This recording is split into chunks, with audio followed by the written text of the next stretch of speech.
नमस्कार, मैं हूं रंजीत झा और आप देख रहे हैं द समाचार एक्सप्रेस।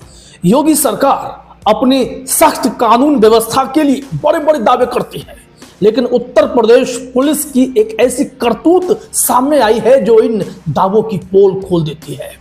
एक मामले में पुलिस की मनमानी ने सारी हदें पार कर दी, जब एक सब इंस्पेक्टर ने अभियुक्त को छोड़कर खुद उस जज को ही निशाना बना लिया जिसने केस में फैसला सुनाया था।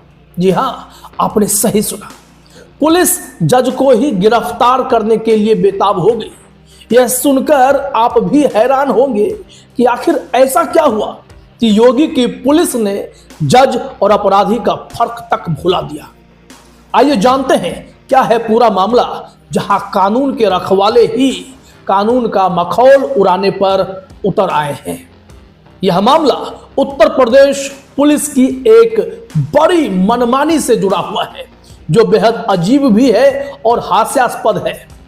एक चोरी के मामले में एक जज ने अभियुक्त राजकुमार और पप्पू के खिलाफ एक प्रोक्लेमेशन यानी घोषणा जारी की थी। यह घोषणा इसलिए की गई थी ताकि राजकुमार को पकड़ा जा सके, क्योंकि वह फरार था। इस प्रोक्लेमेशन को लागू करने की जिम्मेदारी एक सब इंस्पेक्टर बनवारी लाल को दी गई थी, लेकिन बनवारी लाल ने बहुत बड़ी गलती कर दी। उन्होंने प्रोक्लेमेशन में अभियुक्त के तौर पर राजकुमार का नाम लिखने की बजाय उसी मजिस्ट्रेट का नाम लिख दिया जिन्होंने यह प्रोक्लेमेशन जारी किया था। मजिस्ट्रेट का नाम था नगमा खान, जो कि मुख्य न्यायिक मजिस्ट्रेट, चीफ जुडिशियल मजिस्ट्रेट है। इसके बाद बनवारी लाल ने राजकुमार को ढूंढने की बजाय जज नगमा खान की तलाश शुरू कर दी, और उससे भी बड़ी बात, उन्होंने इसे गैर जमानती वारंट भी समझ लिया, जो कि एक और गलती थी, क्योंकि प्रोक्लेमेशन और गैर जमानती वारंट दो अलग अलग चीजें होती हैं। यह गलती तब सामने आई जब 23 मार्च को कोर्ट में इस केस की सुनवाई के लिए फाइल पेश की गई थी।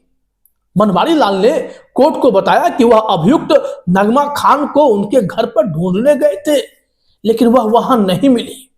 उन्होंने जज नगमा खान से ही यह अनुरोध किया कि वह अभियुक्त नगमा खान, जो खुद जज हैं, कि उनके खिलाफ अब आदेश पारित करें। यह सुनकर कोर्ट हैरान रह गया। कोर्ट ने सब इंस्पेक्टर की इस हरकत को अज्ञानता करार दिया और कहा कि उन्हें आपराधिक प्रक्रिया संहिता CRPC की बेसिक जानकारी तक नहीं है। इस घटना के बाद सोशल मीडिया पर अलग अलग प्रतिक्रियाएं भी आई। कुछ लोगों ने इसे मजाक बनाया तो कुछ ने इसे सांप्रदायिक रंग भी दिया है। उनका कहना था कि चूंकि जज का नाम नगमा खान है, जो एक मुस्लिम नाम है, और शायद इस वजह से योगी जी की पुलिस और उनके अधिकारी ने अंधाधुंध तरीके से उनका नाम अभियुक्त के तौर पर लिख दिया। कुछ लोगों ने इसे भारतीय न्यायिक व्यवस्था और पुलिस प्रशासन की खामियों का सबूत बताया।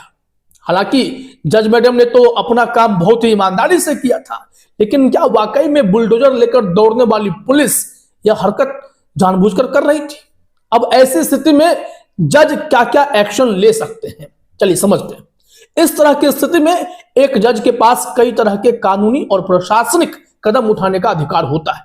यहां कुछ संभावित एक्शन जो मजिस्ट्रेट नगमा खान या कोर्ट ले सकता है, समझिए। यहां पहला बिंदु यह होगा कि पुलिस अधिकारी के खिलाफ अनुशासनात्मक कार्रवाई की सिफारिश की जाएगी।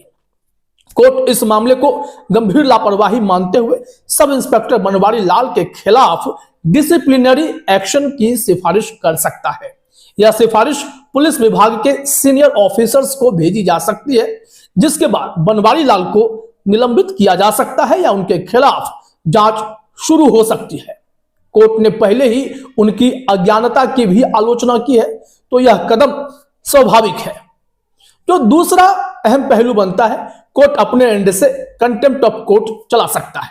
अगर जज को लगता है कि यह गलती जानबूझकर की गई है या इससे कोर्ट की गरिमा को ठेस पहुंची है, तो वह पुलिस अधिकारी के खिलाफ कोर्ट की अवमानना, कंटेम्प्ट ऑफ कोर्ट का केस शुरू कर सकता है।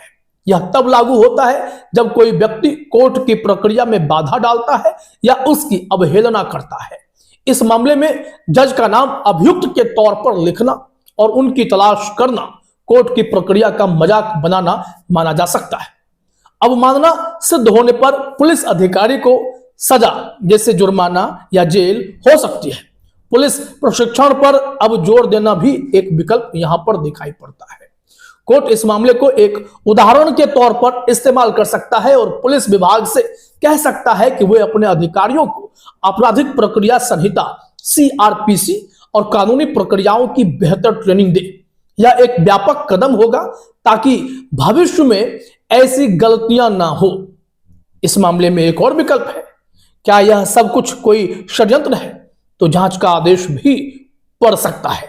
अगर जज को शक है कि यह गलती जानबूझकर की गई थी, जैसा कि कुछ सोशल मीडिया पोस्ट में सांप्रदायिक एंगल का दावा किया गया है, तो वह इस मामले की जांच का आदेश दे सकता है।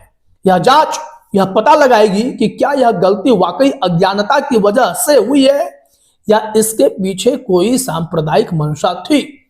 जांच में अगर सांप्रदायिक मंशा सिद्ध होती है तो पुलिस अधिकारी के खिलाफ गंभीर कानूनी कार्रवाई हो सकती है। वैसे उत्तर प्रदेश में पुलिस की जो कार्रवाई है काफी सेलेक्टिव रही है। ऐसे आरोप लगते हैं कि वो मुस्लिमों के खिलाफ कुछ ज्यादा ही एक्शन के मोड में सेलेक्टिव एक्शन लेते नजर आते हैं। अब अपने खिलाफ गलत कार्रवाई को कोर्ट रिकॉर्ड में भी दर्ज कर सकता है। जज इस घटना को आधिकारिक रिकॉर्ड में दर्ज कर सकता है और इसे हाईकोर्ट के समक्ष पेश कर सकता है। हाईकोर्ट इस मामले को सुओ मोटो ले सकता है और पुलिस विभाग को जवाबदेही तय करने का निर्देश दे सकता है। अब और भी एक विकल्प है कि आप उच्च अधिकारियों तक इस मामले को जाते हुए देख सकते हैं। जो डिस्ट्रिक्ट जज होते हैं, इस मामले को जज साहब हैं, उनके पास या हाईकोर्ट के रजिस्ट्रार के सामने उठा सकता है ताकि इस तरह की लापरवाही को गंभीरता से लिया जाए। इससे पुलिस विभाग पर दबाव बनेगा कि वे अपने अधिकारियों को सही तरीके से काम करने के लिए प्रशिक्षित करें। कानूनी नजरिया क्या है? क्योंकि यह घटना आपराधिक प्रक्रिया संहिता CRPC की धारा 82 यानी प्रोक्लेमेशन फॉर पर्सन एब्सकॉन्डिंग से जुड़ी है, जिसके तहत फरार अभियुक्त के खिलाफ घोषणा जारी की जाती है। लेकिन सब इंस्पेक्टर ने इस प्रक्रिया को समझने में भारी चूक की। अगर यह गलती जानबूझकर की गई होती तो यह भारतीय दंड संहिता IPC की धारा 219 पब्लिक सर्वेंट द्वारा गलत रिपोर्ट बनाना या धारा 166 पब्लिक सर्वेंट द्वारा कानून की अवहेलना के तहत अपराध बन सकता था। हालांकि अभी तक इसे कोर्ट ने अज्ञानता माना है, ना कि जानबूझकर किया गया अपराध। फिर भी यहां पर जो उन्होंने ट्रेनिंग की बात कही है, इससे मालूम पड़ता है कि जज मैडम आहत तो हैं। क्योंकि यह मामला पुलिस की अक्षमता और लापरवाही का एक बड़ा उदाहरण है। मजिस्ट्रेट नगमा खान इस मामले में कई तरह की कार्रवाई कर सकती है, जिसमें सबसे तुरंत कदम यही होगा कि पुलिस अधिकारी के खिलाफ डिसिप्लिनरी एक्शन की सिफारिश कर दी जाए। साथ ही वह इस मामले को एक व्यापक मुद्दे के तौर पर देखते हुए पुलिस प्रशिक्षण और जवाबदेही को बेहतर करने की दिशा में कदम उठा सकती है। जो सबसे सीरियस मुद्दा है कि अगर सांप्रदायिक मंशा का कोई सबूत मिलता है तो यह मामला और भी गंभीर हो सकता है। अब आपको यह बता दें कि पहली बार ऐसा नहीं हुआ है जब पुलिस ने जज के सामने ऐसी लापरवाही दिखाई हो। टाइम्स ऑफ इंडिया की रिपोर्ट के मुताबिक साल 2018 में दिल्ली के साकेत कोर्ट में एक हैरान करने वाला मामला सामने आया था, जहां दिल्ली पुलिस ने एक जज के खिलाफ ही गलत तरीके से कार्रवाई शुरू कर दी थी। यह घटना तब हुई जब साकेत कोर्ट के मेट्रोपॉलिटन मजिस्ट्रेट ने एक आपराधिक मामले में दिल्ली पुलिस को सख्त निर्देश दिए थे कि वे एक फरार अभियुक्त को जल्द से जल्द पकड़े। लेकिन पुलिस ने इस आदेश को गलत समझा और मजिस्ट्रेट के खिलाफ ही एक शिकायती पत्र तैयार कर लिया, जिसमें यह दावा किया गया कि जज ने गलत आदेश दिया है। इस शिकायती पत्र को पुलिस ने अपने वरिष्ठ अधिकारियों को भेज दिया, जिसके बाद मामला कोर्ट तक पहुंचा।